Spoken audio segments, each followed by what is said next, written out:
Так, идем трансляцию. Человек приехал на Форд Юга. Говорит, стучит что-то. Либо кардан, что-то какая-то вибрация, говорит, непонятно. Все просмотрели, все это. Загоняю. Визуально все посмотрел.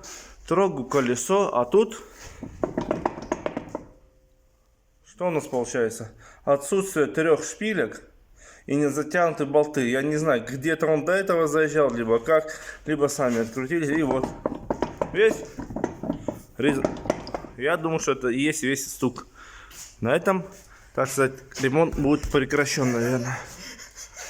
Так, а тут у нас придется, наверное, я чувствую, полностью ступицу менять.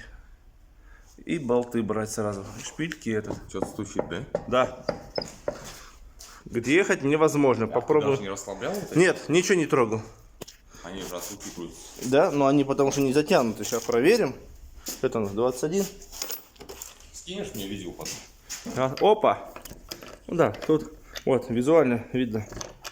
Никто тут ничего не трогал. Ебать. А тут все. Им можно предъявить, кстати. Куда они там ездили, я не знаю. Сейчас. Тут, слава богу, что живые. Влад сейчас подойдет, посмотрит. Да, опа. Ой. Вот так вот, я не знаю. Где-то на какой-то он станции был. Сняли кардан, где-то вроде все прекратилось, а потом стало еще хуже. Ехать невозможно, не знаю, что такое. Не, хотя он сказал, лето ездил бы, там все нормально, говорит, сейчас опять началось. Вот я не могу понять, что это за хуйня. Но он переобулся. Переобулся, переобувался, после переобувки, наверное, у него колесо начало стучать.